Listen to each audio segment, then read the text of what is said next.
Matahari Baghdad sedang semangat-semangatnya memancarkan sinar emas di atas kubah-kubah masjid. Di sudut pasar yang paling ramai, dekat kedai kopi yang aroma kapulaganya menusuk hidung, seorang pria asing berdiri di atas kotak kayu bekas jeruk. Namanya Salim. Penampilannya necis, setidaknya bagi orang yang belum pernah melihat sutra asli. Jubahnya berwarna hijau terang dengan sulaman benang emas yang jika terkena sinar matahari membuat mata silau. Kling, kling, bunyi koin-koin di kantongnya sengaja digoyangkan agar semua orang menoleh. Wahai penduduk Baghdad yang budiman, wahai kalian yang ingin kaya tanpa harus berkeringat seperti unta di padang pasir, teriak Salim dengan suara bariton yang dibuat-buat. Orang-orang mulai berkumpul. Dari kejauhan, di balik pilar masjid yang teduh, seorang pria dengan sorban agak miring dan janggut yang sering dielus-elus sedang memperhatikan. Siapa lagi kalau bukan Abu Nawas? Ia baru saja ingin membeli seikat kangkung, tapi pemandangan di depannya jauh lebih menarik daripada sayuran hijau. Aku punya rahasia dari negeri seberang, lanjut Salim, sambil mengeluarkan sebuah botol kecil berisi cairan berwarna biru metalik. Glek, glek, ia mengocoknya dengan gaya teatrikal. Ini adalah air hidup logam. Cukup satu tetes pada koin perak kalian, kubur di bawah pohon kurma saat bulan purnama, dan besok pagi koin itu akan beranak pinak menjadi 10. Ting! Masyarakat Baghdad yang dasarnya memang suka hal-hal ajaib dan suka uang mulai kasakusuk. Bisik-bisik, kasakusuk. Suaranya seperti ribuan lebah yang sedang rapat. Abu Nawas hanya tersenyum tipis. Ia tahu betul satu-satunya hal yang bisa beranak pinak dengan cepat di pasar ini hanyalah gosip dan kutu kucing. Salim mulai melakukan aksinya. Seorang tukang roti yang lugu memberikan 1 koin perak. Salim meneteskan cairan biru itu, lalu dengan gerakan tangan yang sangat cepat, wush, ia seolah-olah membungkus koin itu dengan kain beludru. Padahal Abu Nawas melihat dengan mata tajamnya bahwa Salim sedang melakukan teknik sulap tangan yang cukup kasar. Bawa pulang kawan, tanam di pot bungamu, dan besok kau akan bisa membeli toko roti yang baru, kata Salim sambil menepuk bahu si tukang roti. Melihat satu orang berhasil, yang lain berebut. Gubrak, tak, orang-orang saling sikut. Salim tertawa dalam hati. Di kepalanya, ia sudah membayangkan tumpukan emas. Namun setiap kali ia melihat ke arah pilar tempat Abu Nawas berdiri, ia merasa risih. Pria bersorban miring itu tidak ikut berdesakan, hanya memperhatikan dengan tatapan yang seolah-olah bisa menembus isi kantong tersembunyi di balik jubah Salim. Sore hari, saat pasar mulai sepi, Salim sedang menghitung hasil panen koinnya. Kring, kring, bunyi koin jatuh ke meja kayu terdengar sangat merdu di telinganya. Tiba-tiba, sebuah bayangan panjang menutupi mejanya. Hebat sekali teknikmu, anak muda. Suara itu tenang tapi berisi. Salim mendongak. Di depannya berdiri Abu Nawas. Siapa kau? Ingin air hidup logam juga? Maaf, stok hari ini habis. Datanglah besok dengan koin lebih banyak. Abu Nawas tertawa kecil. Aku tidak butuh air biru itu untuk menggandakan uang. Aku biasanya cuma perlu bicara pada dinding, dan dinding itu akan memberikan emas padaku. Salim tertegun. Dek, jantungnya berdegup. Ia merasa bertemu lawan yang seimbang, atau justru guru yang lebih gila. Ia belum tahu bahwa di Baghdad tidak ada yang lebih gila sekaligus lebih pintar dari pria di hadapannya ini. Salim bukan penipu amatir yang mudah takut. Justru rasa penasarannya bangkit. Ia mengajak Abu Nawas duduk di kedai kopi. Serut! Suara Abu Nawas menyeruput kopi hitamnya terdengar sangat nikmat. Dengar Pak Tua, bisik Salim sambil mencondongkan badannya ke depan. Aku tahu kau bukan orang sembarangan. Orang-orang di pasar memanggilmu Abu Nawas dengan nada hormat sekaligus ngeri. Aku butuh bantuanmu. Abu Nawas menaikkan satu alisnya. Bantuan apa? Aku ini hanya orang miskin yang sering lupa di mana menaruh sandalku sendiri. Salim memutar bola matanya. Jangan merendah. Aku punya ambisi besar. Menipu tukang roti dan penjual sayur itu membosankan. Hasilnya cuma recehan, kelinting-kelinting kecil. Aku ingin sesuatu yang besar. Boom! Aku ingin harta yang cukup untuk 7 turunan, 7 tanjakan, dan 7 belokan. Maksudmu? Tanya Abu Nawas pura-pura polos. Aku ingin masuk ke istana. Aku ingin menipu Khalifah Harun al-Rashid. Bisik Salim dengan mata berbinar-binar penuh keserakahan. Abu Nawas hampir tersedak kopinya. Ia menatap Salim dengan tatapan iba. Anak muda, kau tahu apa yang terjadi pada orang terakhir yang mencoba menipu Baginda Raja? Kepalanya dan badannya sekarang tinggal di alamat yang berbeda. Salim tidak gentar. Itulah kenapa aku butuh kau. Kau adalah orang yang selalu bisa masuk keluar istana seolah itu rumahmu sendiri. Kau bisa membuat raja tertawa, marah, lalu tertawa lagi. Ajari aku cara menaklukkannya. Aku akan memberimu setengah dari hasil yang kudapat. Abu Nawas terdiam sejenak. Ia mengelus janggutnya yang tidak seberapa panjang itu. Serat, seret, serat, seret. Bunyi jemarinya di janggut menandakan otaknya sedang bekerja secepat kincir angin. Ia berpikir, daripada penipu ini terus-menerus memangsa rakyat kecil di pasar, lebih baik ia dibawa ke kandang singa agar ia tahu rasa. Sekalian saja, Abu Nawas ingin memberi hiburan baru bagi Baginda Raja yang belakangan ini sering mengeluh bosan. Baiklah, kata Abu Nawas akhirnya. Tapi menipu raja itu tidak bisa pakai air biru bau terasi milikmu itu.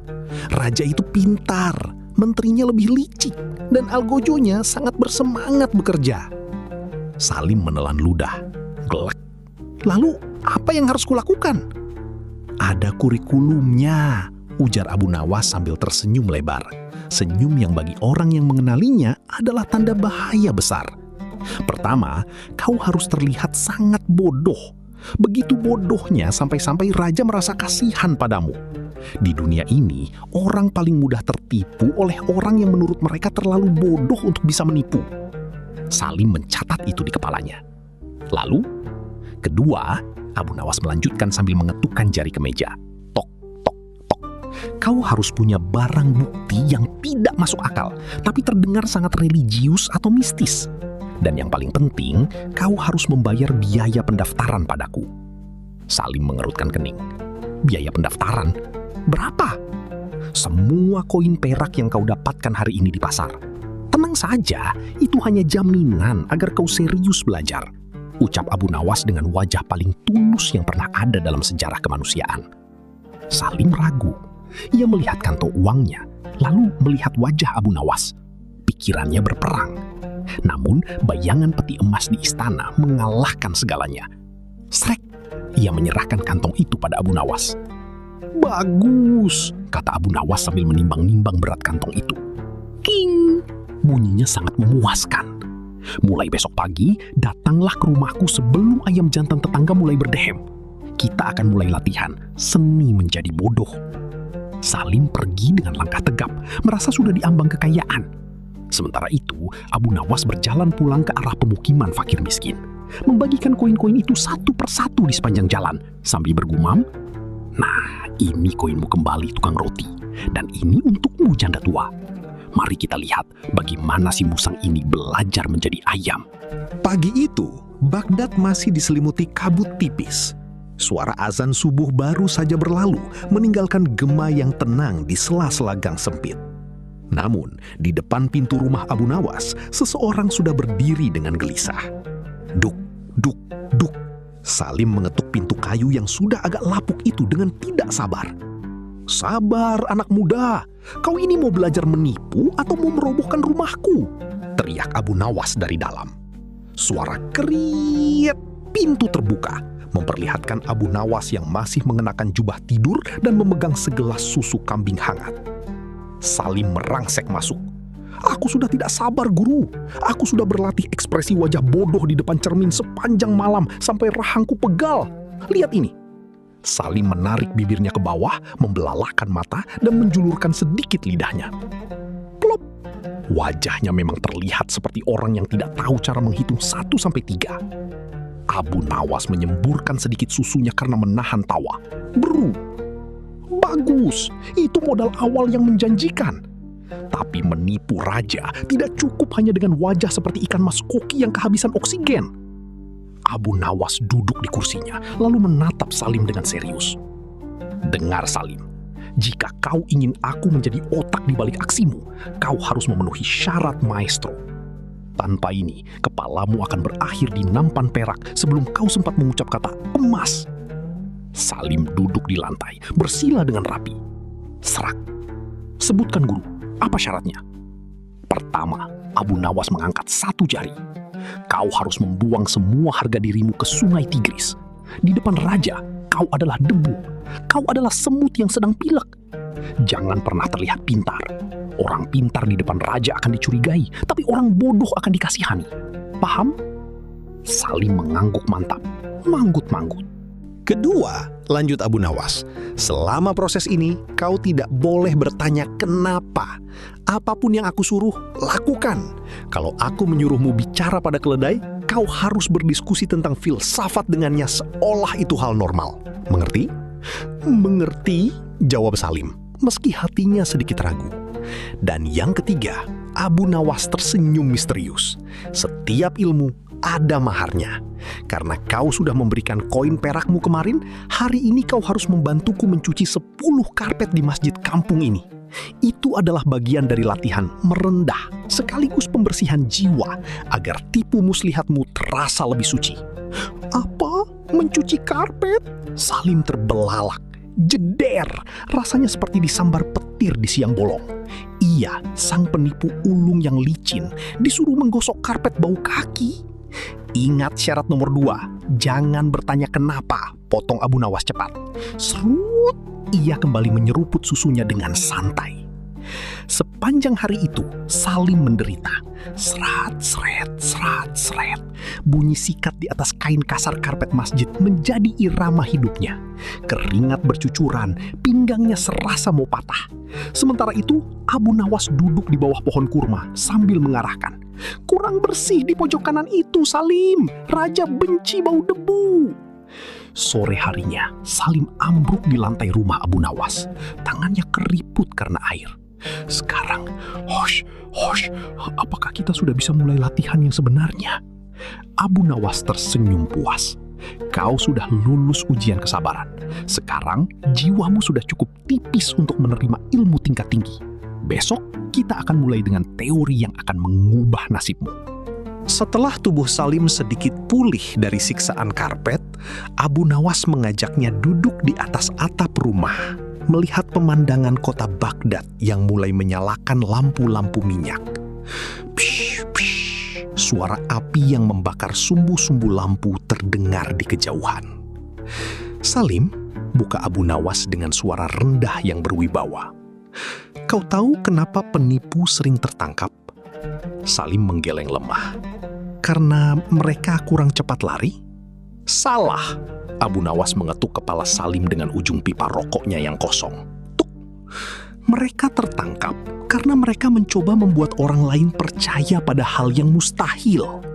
Rahasia menipu raja adalah, buatlah dia percaya bahwa dia lebih pintar darimu, sehingga dialah yang menyimpulkan kebohonganmu sendiri. Salim mengkerutkan dahi. Maksudnya? Begini tekniknya. Abu Nawas mulai menggambar di atas debu meja. Raja Harun al-Rashid adalah orang yang sangat logis, tapi dia juga punya ego yang besar. Kalau kau bilang padanya, aku bisa terbang, dia akan langsung menyuruh Algojo memotong sayapmu. Tapi kalau kau bilang, Baginda, aku merasa sangat bodoh karena tidak bisa melihat kuda terbang di depanku ini, padahal semua orang suci bisa melihatnya. Apa yang akan dia lakukan? Salim berpikir keras. Ping, sebuah ide muncul.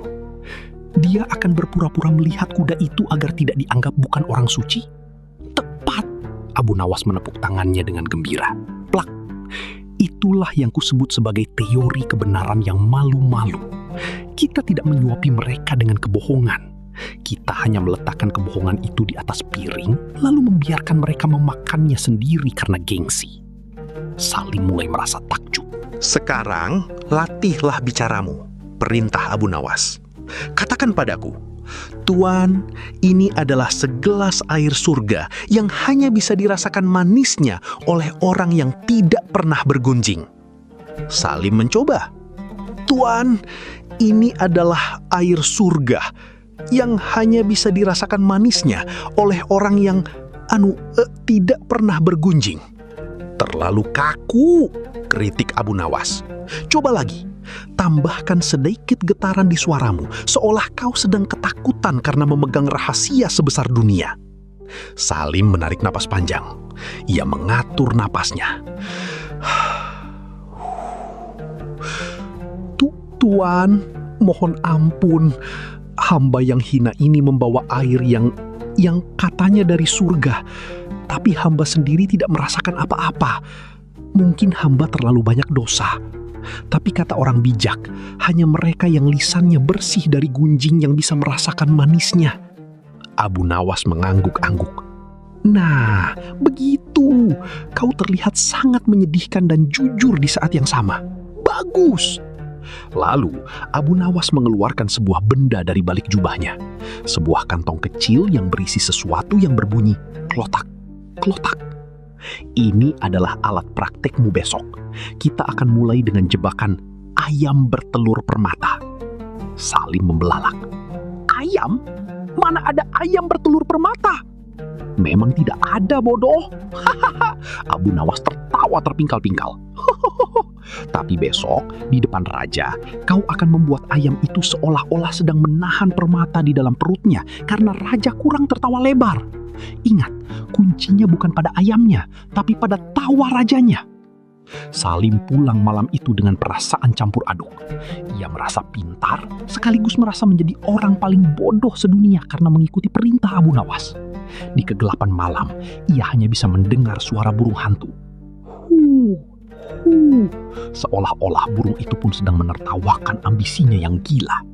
Pagi itu, Abu Nawas muncul di depan rumahnya dengan menuntun seekor ayam jantan yang penampilannya sangat memprihatinkan. Ayam itu kurus, bulunya rontok di sana-sini, dan matanya terlihat sayu, seolah-olah ia sedang memikirkan cicilan hutang. Kukuruyuk! Bahkan suara berkokoknya pun diakhiri dengan batuk kering yang menyedihkan. Salim, yang sudah berdandan rapi dengan jubah kebodohan yang disarankan Abu Nawas, menatap ayam itu dengan dahi berkerut. Guru, kau bercanda. Kita mau menipu raja dengan ayam yang sepertinya akan mati dalam 5 menit ini. Abu Nawas mengelus kepala ayam itu dengan sayang. Puk, puk, puk. Justru itu poinnya, Salim. Kalau kau bawa ayam yang gemuk dan indah, orang akan percaya ia bisa bertelur emas. Tapi kalau kau membawa ayam sekarat ini dan mengaku ia bertelur permata, orang akan berpikir, tidak mungkin orang ini berbohong. Dia pasti sudah gila, atau ini memang benar-benar ajaib. Abu Nawas kemudian menyerahkan sebuah batu kerikil yang sudah dicat perak mengkilap kepada Salim. Masukkan ini ke dalam kantong rahasiamu. Nanti saat-saatnya tiba, kau harus melakukan teknik sleight of hand yang aku ajarkan. Tapi ingat, jangan keluarkan permata itu sebelum raja tertawa sampai matanya berair. Tapi bagaimana kalau dia tidak tertawa? Tanya Salim cemas. Deg-degan, deg-degan. Jantungnya berdetak seperti genderang perang. Itu tugasmu, dasar bodoh. Kau harus bertingkah sekonyol mungkin. Gunakan teori kebenaran yang malu-malu kemarin. Katakan bahwa ayam ini hanya bisa mengeluarkan permata jika frekuensi suara tawa sang penguasa selaras dengan detak jantung si ayam. Kedengarannya ilmiah dan mistis di saat yang sama, bukan? Mereka pun berjalan menuju istana. Sepanjang jalan, orang-orang melihat Salim yang menenteng ayam kurus itu dengan tatapan aneh. Kasak-kusuk, kasak-kusuk. Abu Nawas berjalan di belakangnya, menyamar sebagai asisten yang membawa nampan kosong.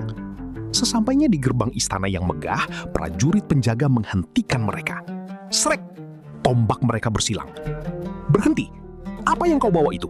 Apakah kau mau memberi makan kucing istana dengan ayam berpenyakit itu? Salim menarik napas, mengingat instruksi Abu Nawas. Ia memasang wajah paling melankolis yang pernah ada. Oh, tuan penjaga yang gagah, ini bukan sembarang ayam. Ini adalah unggas cahaya dari timur. Ia menderita karena merindukan tawa seorang raja yang adil. Izinkan hamba menghibur Baginda, atau ayam ini akan mati membawa rahasia permatanya ke liang lahat. Prajurit itu saling lirik, kedip-kedip. Karena menganggap Salim sedikit gila, dan orang gila biasanya membawa keberuntungan atau hiburan bagi raja, mereka akhirnya dipersilahkan masuk. Kriet! Pintu aula besar terbuka, memperlihatkan kemegahan yang membuat Salim hampir pingsan karena silau. Di atas singgasana emasnya, Khalifah Harun al-Rashid sedang tampak bosan. Di sampingnya, Ja'far sang menteri sedang membacakan laporan pajak yang membosankan. Ngantuk. Raja hampir saja tertidur ketika tiba-tiba terdengar suara nyaring dari pintu masuk. Ampun Paduka yang mulia, hamba si miskin yang kaya membawa keajaiban. Raja Harun tersentak. Ia melihat seorang pria, Salim, bersujud dengan cara yang sangat aneh. Pantatnya lebih tinggi dari kepalanya. Di sampingnya, Abu Nawas berdiri dengan wajah datar, berpura-pura tidak kenal. Siapa kau? Dan makhluk apa yang kau bawa itu? Apakah itu ayam atau kemoceng yang bisa jalan? Tanya raja, mulai tertarik. Tawa kecil mulai lolos dari bibirnya. Salim mengangkat kepalanya. Matanya berkaca-kaca, hasil dari mengoleskan sedikit bawang merah ke lengan bajunya tadi. Ini, Baginda, adalah ayam permata. Ia tidak makan jagung, ia makan kesedihan. Dan ia hanya akan mengeluarkan isi perutnya yang berharga jika ia mendengar tawa murni dari seorang penguasa yang dicintai rakyatnya. Raja Harun mengangkat alisnya. Tawa murni? Kau sedang melawak atau sedang menantangku? Hamba hanya menyampaikan titah dari mimpi Baginda. Silahkan Baginda tertawa dan lihatlah keajaibannya. Salim kemudian mulai melakukan gerakan tarian yang sangat tidak jelas. Ia melompat-lompat seperti katak, lalu berputar-putar sambil menirukan suara kambing. Mbek, petok, mbek. Seluruh aula istana terdiam sejenak. Lalu, wahahaha. Raja Harun tidak bisa menahan diri. Melihat seorang pria dewasa menari seperti katak gila sambil membawa ayam batuk adalah hal paling lucu yang ia lihat bulan ini. Para menteri pun ikut tertawa terpingkal-pingkal. Hahaha. Suasana istana yang kaku berubah menjadi riuh. Cukup, perutku sakit, ujar raja sambil menyeka air mata tawanya. Salim melihat sinyal dari Abu Nawas. Abu Nawas berdehem kecil. Ini saatnya. Dengan gerakan yang sangat cepat, Salim mendekati ayamnya, berpura-pura mengelus bagian belakang ayam itu, dan ting! Ia menjatuhkan kerikil perak itu ke atas nampan tembaga yang dibawa Abu Nawas. Bunyi lentingan logamnya terdengar sangat meyakinkan. Kring! Raja terdiam. Ia menyuruh Ja'far mengambil benda itu. Apa ini? Permata perak, Baginda, masih hangat, seru Salim dengan wajah bodoh yang sangat meyakinkan. Raja Harun memeriksa kerikil cat perak itu di bawah cahaya lampu. Karena suasana hatinya sedang sangat bagus dan tawa tadi membuatnya sedikit kurang waspada, ia bergumam. Luar biasa. Aku belum pernah melihat batu seperti ini. Bentuknya kasar tapi berkilau aneh. Abu Nawas membisiki raja dari samping. Baginda, sepertinya ayam ini baru mengeluarkan bayinya. Jika Baginda tertawa lebih keras lagi besok, mungkin yang keluar adalah emas murni. Tapi pria ini bilang ayamnya butuh istirahat di kamar yang mewah malam ini, agar tidak stres. Raja Harun yang merasa terhibur langsung memerintahkan. Berikan pria ini kamar di sayap kanan istana. Beri makan ayamnya dengan beras terbaik. Aku ingin melihat apa yang keluar besok pagi.